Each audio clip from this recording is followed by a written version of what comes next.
সাধারণ মানুষের কোনো খুব একটা মূল্যায়ন আজকে নাই। এর আবেদ রাজা বলল 90-এর সেই অভ্যুত্থান, হাবিবও বলল যে সেই সময় আশেপাশের এলাকাগুলোর একটা ভূমিকা ছিল। ঠিক মুক্তিযুদ্ধের সময়ও এই ধরনের সাধারণ মানুষ যারা, বিশেষ করে আমরা দেখেছি ঢাকা বিশ্ববিদ্যালয়ের পাশেই ছিল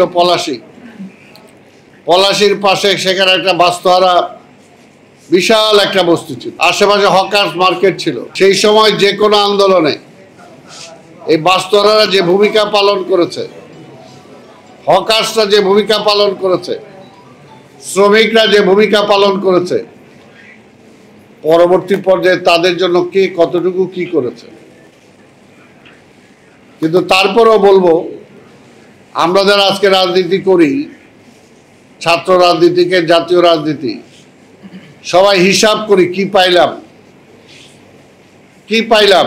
আমি তো এত স্যাক্রিফাইস করলাম, কি পাইলাম। বাহাররা কিন্তু সেই হিসাব করে নাই, যেটা আজকে প্রমাণ হলো যে আসলে মৃত্যুর আগে সঠিক যে চিকিৎসা দরকার, সেই চিকিৎসাটা পর্যন্ত সে পায় নাই। কারণ তার তো অর্থের সংস্থান ছিল না, এবং তার আশেপাশে যারা থাকে তারাও খুব একটা আর্থিকভাবে সচ্ছল ছিল না। এই কারণেই সে কিন্তু আর্থিক দিকে ঝুঁকে নাই কখনো, যে আমাকে অর্থ জোগাড় করতে হবে, আমার অনেক বড় লোক হইতে হবে, ব্যবসা বাণিজ্য করতে হবে। যদি সে চাইতো তাহলে হয়তো অনেকটা ভালো থাকতে পারত, কিন্তু সে তার জীবন দিয়ে প্রমাণ করে গিয়েছে যে মানুষের জন্য যদি করে কেউ, তাহলে মানুষ তাকে স্মরণ করে। এই জন্য আজকে যারা আপনারা স্মরণ করলে আমি আবার আপনাদেরকে ধন্যবাদ জানাই। এবং এই ধরনের স্মরণ করার মধ্য দিয়ে আজকে আপনারা যারা আছেন, আপনাদেরকেও ভবিষ্যতে মানুষ স্মরণ করবে। একে অপরকে যদি আমরা সম্মান করি, আজকে সেই সম্মানটা হারিয়ে যাচ্ছে। যদি সম্মান করি তাহলে কিন্তু আমিও সম্মান পাবো। এই জিনিসগুলো আমাদের মনে রাখতে হবে। আর আরেকটা হলো যে সমাজ পরিবর্তনে, ফ্যাসিবাদের বিরুদ্ধে যে কোনো আন্দোলনে এই দলের মানুষগুলোর যে ভূমিকা অবিস্মরণীয়। আন্দোলনে এগিয়ে যায় তারা,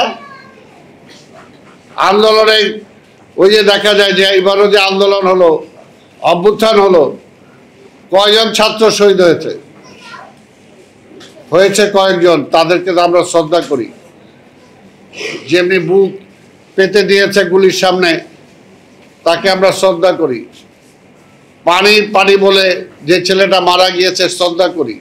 কিন্তু আজকে বেশিরভাগ যদি আমরা হিসাব করে দেখে দিই, তাহলে কিন্তু সাধারণ মানুষ, শ্রমিক, যারা বখাটে, যাদের কোনো নাম ঠিকানা নাই, এই ধরনের অনেকেই কিন্তু সে আন্দোলনে অগ্রণী ভূমিকা পালন করেছে। এবং যুগে যুগেই তারা করে, কিন্তু সেটার বেনিফিট নেওয়ার জন্য আমরা তাদেরকে ব্র্যাকেট বন্দি করার জন্য চেষ্টা করি। কিন্তু এই ধরনের মানুষগুলো কোনো ব্র্যাকেটের না, তারা হলো নিপীড়িত মানুষের। যখন অভাব দেখে, যখন অন্যায় দেখে, তার বিরুদ্ধে তারা প্রতিবাদ করে, প্রতিরোধ করে, এবং প্রয়োজনে জীবন দিয়ে দেয়।